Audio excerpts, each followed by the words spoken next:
Because so many gay men are really up on HIV and up on PrEP and up on most STDs, and yet HPV in the throat, HPV in the anus, anal cancer are like topics that we don't seem to be talking about.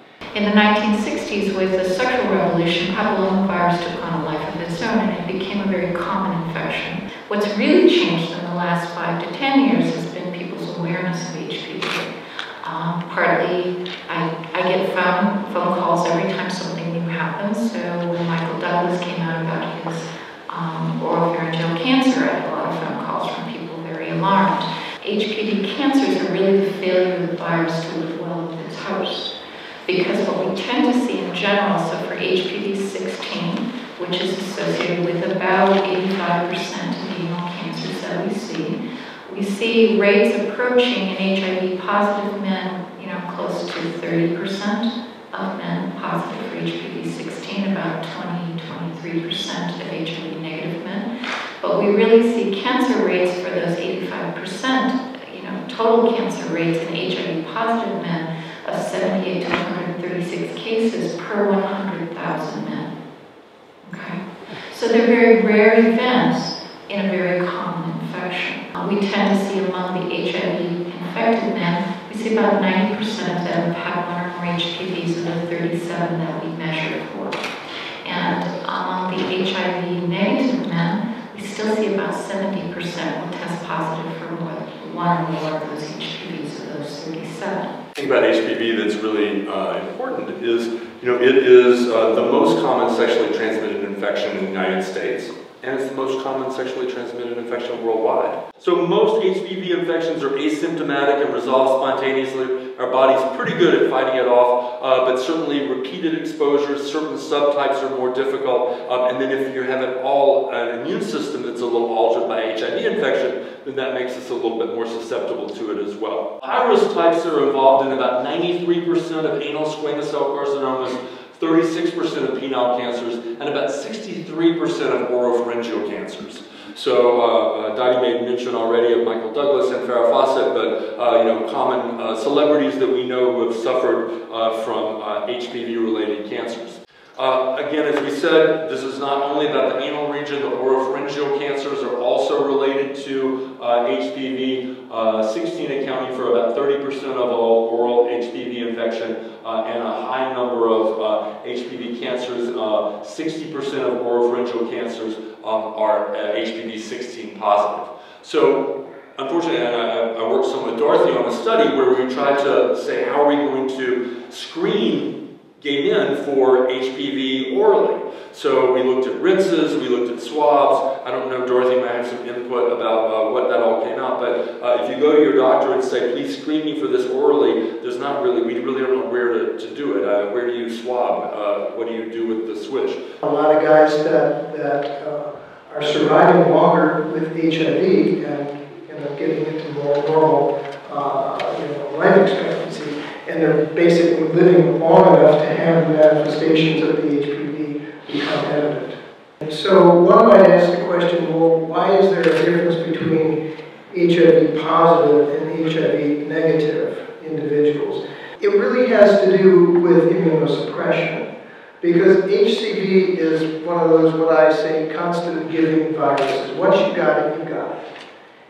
It's not a herpes virus, it's not HIV, but it's unlikely that once you get it, that you really ever truly eradicate it, because it's a subcellular virus and it's in an area of the tissue that is not really well supplied with blood, so the immune cells don't get there, they don't recognize that HPV is a foreign invader and needs to be gotten rid of.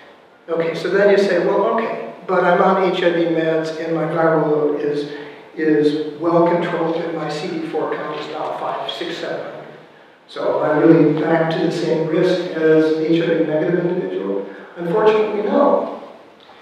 And it's not really clear totally why that is, except that a restored immune system with HIV medication is not quite the same thing as an immune system that's never been damaged in the first place. So the other thing that seems to track whether or not you're going to get anal cancers is in part how long, if you're HIV positive, how long you had a really low CD4 count. So if somebody comes into care and they had a CD4 count that was like 50 for like 2 or 3 years, or kind of dwindling down below 100, their risk for anal cancer, should they have had an HPV 16 strain, for example, is higher than a person who was diagnosed when their CD4 count was 500 and they went on treatment right away. So it's the length of time that you're CD4 nadir that seems to be important. All great medical stuff, and I'm going to just be a layperson for a second, okay? So get this down to brass tacks.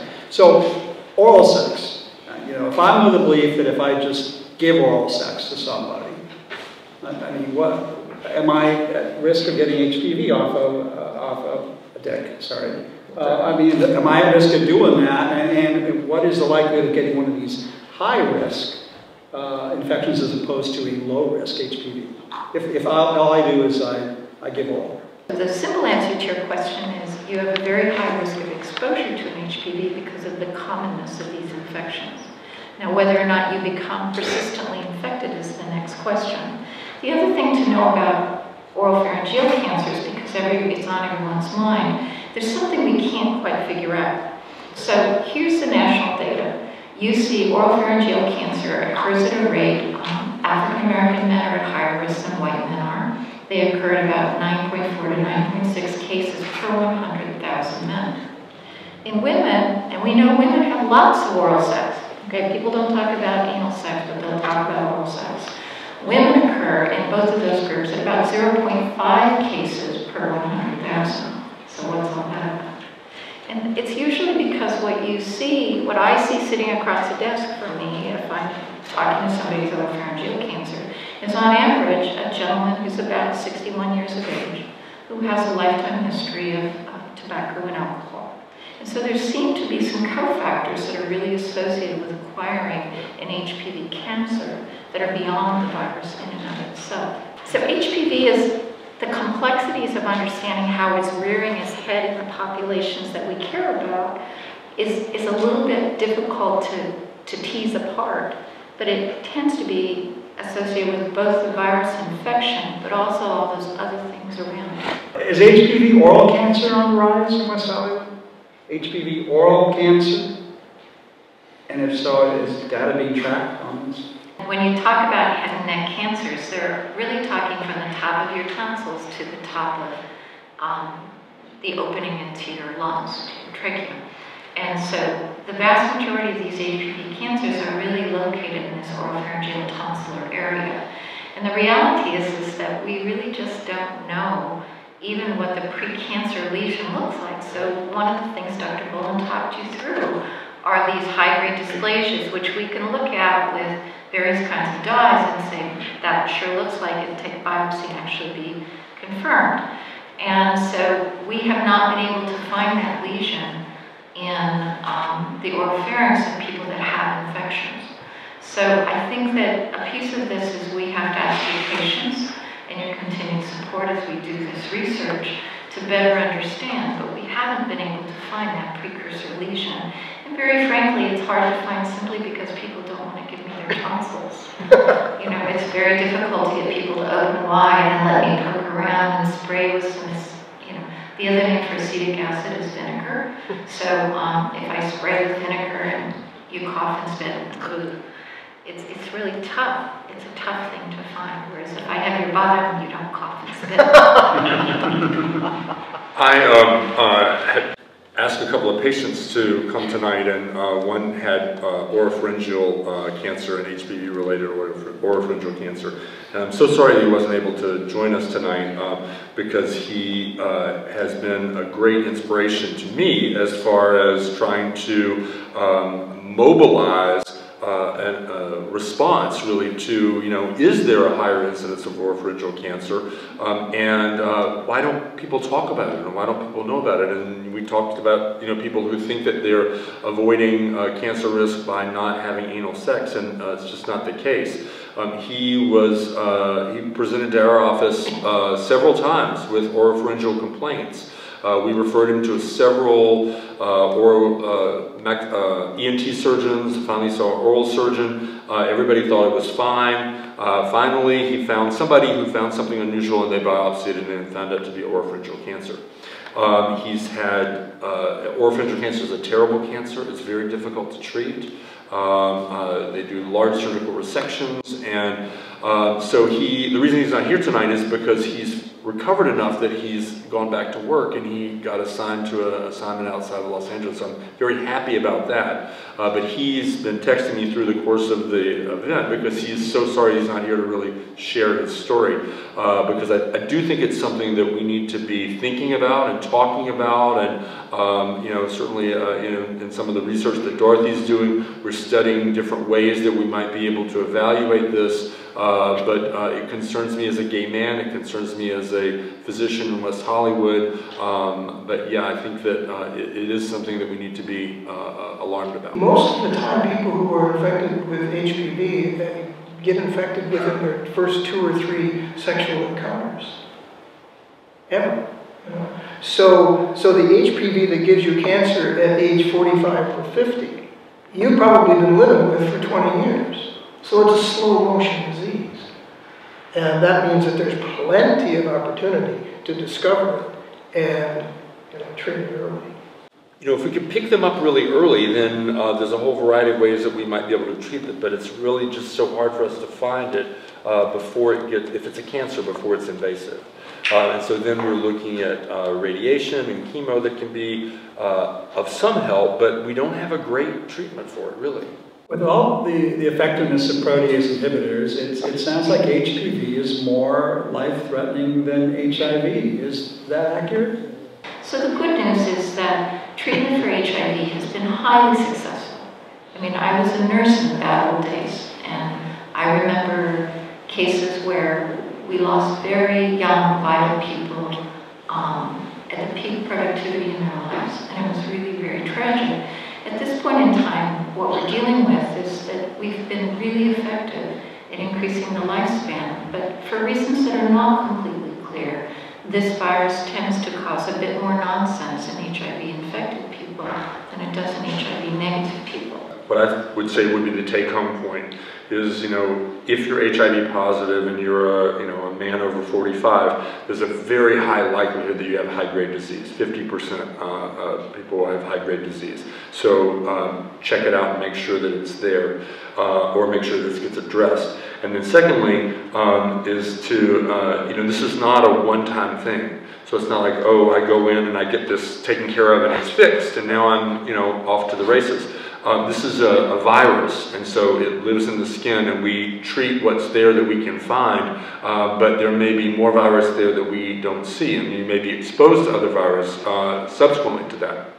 So once this is established, this is a lifelong process, really, of being followed carefully and making sure that you're well cared for. Let me start by thanking the three of you for not only being here tonight, but for having done work on behalf of gay and bisexual men for most of your lives and careers, HIV, HPV, everything else, and we're very grateful to have you. When the stories get told, all your names will be on the honor roll. As far as the medical community, you even actually mentioned how how difficult it is for the oral cancers to be found early. Sure. What can be done in the medical community to appraise clinicians and dentists and things like that, if anything, to help them? I mean, I think a lot of outreach needs to be done just to educate people about the risk of HPV-related oropharyngeal cancer. I think a lot of clinicians aren't even aware of it, so I think that We don't have the data yet. We're looking to gathering the data, but I think that we're living with our head in the sand if we think it's not going to be significantly elevated. So I think that we need to have more outreach to providers to let them know about the risk, and then we need to develop more screening tests. I mean, the anal pap smear is a relatively new test that we've developed, and it's very, very effective. The pap smear is incredibly effective. So if we could figure out some way of screening people for oropharyngeal cancer, that would be amazing. But we just don't have that yet. You know, Dorothy's working with some stuff at UCLA where they're trying to develop a couple of swishes, or where do you swab, and obviously, if people have symptoms, really making sure you address those symptoms and evaluate them. So those are all the things that we would like to do to try and increase the public awareness of HPV-related oropharyngeal cancer. So in the medical community, is there any type of, or is it sort of like a wait and see until you get more data, until you start giving specific instructions to say if a patient says this or that, then immediately send them to screen for this? Yeah, I mean, I think that, I always pay attention to things that don't get better. So, I mean, common things being common, if someone's got, a pain in their mouth, it could be, a whole variety of common things. But if that doesn't get better, then, we need to not just ignore it. We need to make sure that that gets fully evaluated so that we can find out what's causing that. Because, these things present with symptoms often. And so if we can pick up on those symptoms and get them evaluated, we can pick it up early enough. Oftentimes they don't present with symptoms, though, and then it becomes more difficult, and we need some sort of broad-based screening tool like the pap smear. I think that we just need to, be aware that it's out there and focus our energies on trying to make sure that people stay healthy and well. You asked, does the city track cases of HPV, whether it's oral or anal cancer? And we don't specifically. We would have access potentially to that data. The city contracts with the Gay and Lesbian Center, Dr. Bowen's center. We also we collaborate with Dr. Mills, and then with a few other providers. Saban Community Clinic is kind of our main contract for our low-income community members. So we get data specific to what our contracts are for, mostly HIV and AIDS data. But we have the opportunity, because we do contract with them and they are tracking that if it was something, subsequent to this town hall forum that we, would like to be able to report to the community, we have that opportunity through those contracts. We work very closely with them. Most of these folks are part of our HIV Prevention Providers Collaborative, so we do have contact. And there are instances. We had the meningitis scare a couple years ago where we were working very closely, and that, Department of Public Health was tracking that. So we worked with them also to get data and numbers. So we have that opportunity.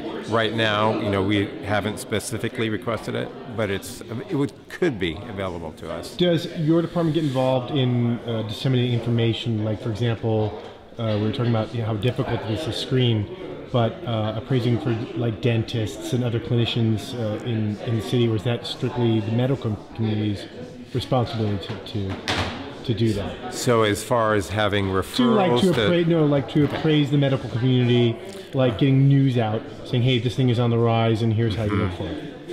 So we do, through the work with these providers and through the work, we're very closely connected with Department of Public Health.